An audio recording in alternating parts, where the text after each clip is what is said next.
Lebanon पर Israel का भीषण हमला हुआ। दक्षिणी बेरूत में एयर स्ट्राइक हुई है।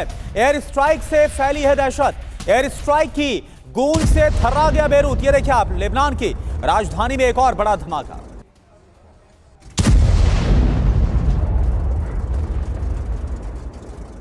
और देखिए, ईरान के खिलाफ यूएस का एपिक फ्यूरी ऑपरेशन जारी है। B-1B लांसर विमान ऑपरेशन में शामिल हुआ है। मिडिल ईस्ट के देशों से गुजरे B-1B लांसर विमान और बोन से भी जाना जाता है B-1B लांसर बॉम्बर को।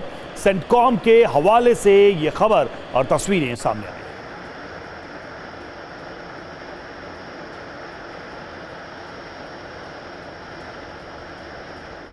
और देखिए, युद्ध समाप्ति का जब सवाल पूछा गया डोनाल्ड ट्रंप से, तो उस पर उनकी तरफ से क्या बड़ा बयान आया है। ईरान पूरी तरह से तबाह हो चुका है, यह डोनाल्ड ट्रंप बोल रहे हैं। मैं अभी युद्ध के अंत की घोषणा नहीं करूंगा।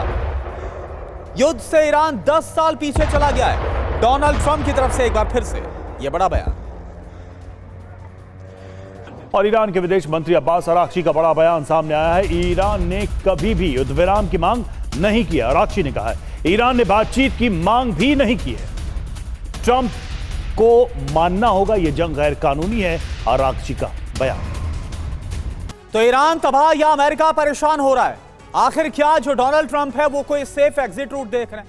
डोनाल्ड ट्रंप क्या बोल रहे हैं? बातचीत करने के लिए ईरान तो बेताब है, लेकिन मैं ऐसा नहीं करना चाहता हूं। ईरान पूरी तरह से तबाह हो चुका है, युद्ध के अंत की घोषणा नहीं करूंगा।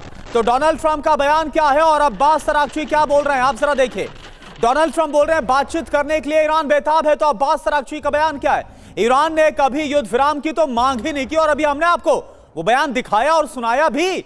डोनाल्ड ट्रंप आगे क्या बोल रहे हैं? मैं ऐसा नहीं करना चाहता हूं, हमने कभी बातचीत की तो पेशकश की नहीं, या अब्बास अराक्ची बोल रहे हैं। यानी वो साफ तौर पर झुठला रहे हैं डोनाल्ड ट्रंप को। डोनाल्ड ट्रंप ये बोलते हैं कि ईरान पूरी तरह से तबाह हो चुका है।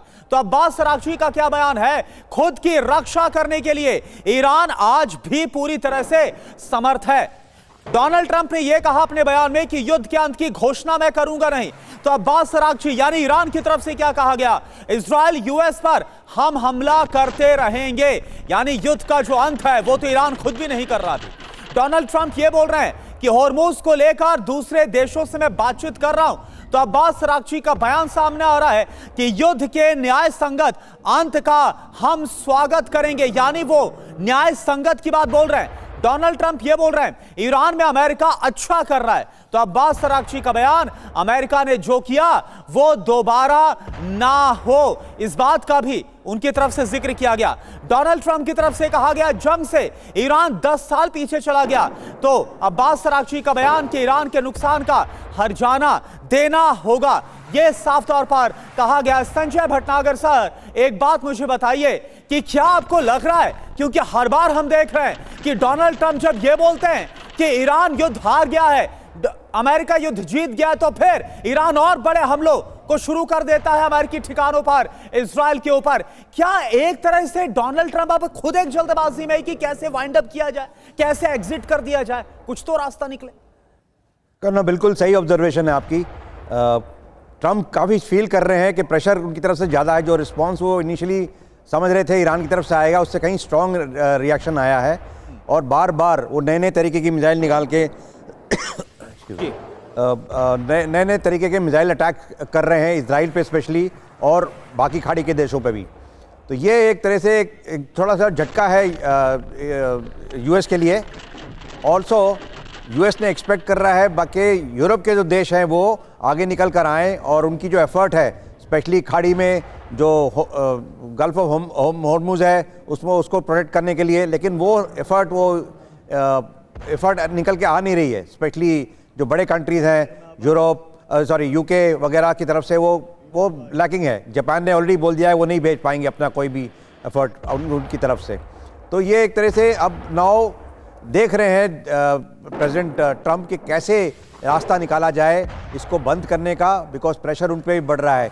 जो जितने भी गल्फ खाड़ी के जो देश हैं वो प्रेशर डाल रहे हैं कि आपने बोला था हमारे को प्रोटेक्शन के लिए, इतने सालों से आपकी सेना यहाँ खड़ी हुई है बेसिस पे, जो आर्म फोर्सेस के बेसिस हैं, लेकिन हम पे अटैक फिर भी हो जा रहे हैं। तो हमारे थोड़ा चरमराहट है उनकी तरफ से। जी, जो किसी भी कोलिशन में कोलिशन उतनी स्ट्रांग होती है जितना उसका वीकेस्ट मेंबर स्ट्रांग होगा।